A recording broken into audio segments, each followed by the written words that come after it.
అది ఇక్కడ రెస్ట్ ఉంది కొంచెం. ఇక్కడ బోల్ట్ అయితే రెస్ట్ పట్టినాయి, ఇక్కడ కూడా రెస్ట్ పట్టింది. Almost 8 years bike. మీకు రెస్ట్ రాకూడదంటే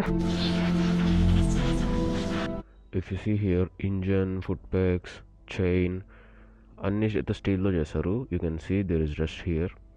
సో మెయిన్లీ ఈ రెస్ట్ అయితే ఎందుకు పడుతుందంటే మనం ఇప్పుడు బైక్ వాష్ చేయించాం and you can see there is rust here as well. And engine దగ్గర కూడా కొంచెం రెస్ట్ ఉంటుంది చాలా బైక్స్కి.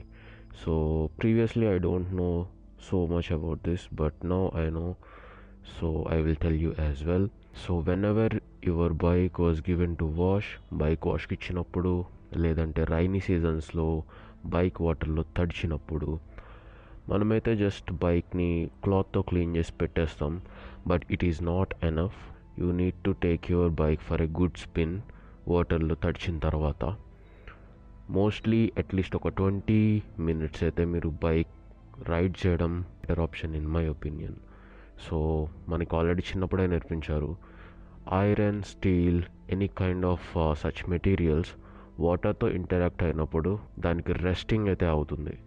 సో ఆ రెస్టింగ్ ప్రివెంట్ చేయడానికి ఓన్లీ వే ఈజ్ బాగా క్లీన్ చేయాలి.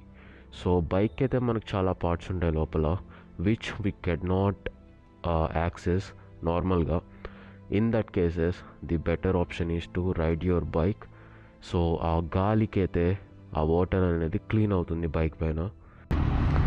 ఇది 100% రెస్ట్ని ప్రివెంట్ చేస్తుందని చెప్పైతే చెప్పను. ప్లీజ్ అడ్మిట్ దట్ ఈ లోకల్లో ఏది 100% సేఫర్ అనేది ఉండదు. You can take care of something, but అది సేఫ్ ఉంటుందా అని చెప్పి టైం విల్ డిసైడ్. మనం కేర్ తీసుకోవడం మన రెస్పాన్సిబిలిటీ అంతే.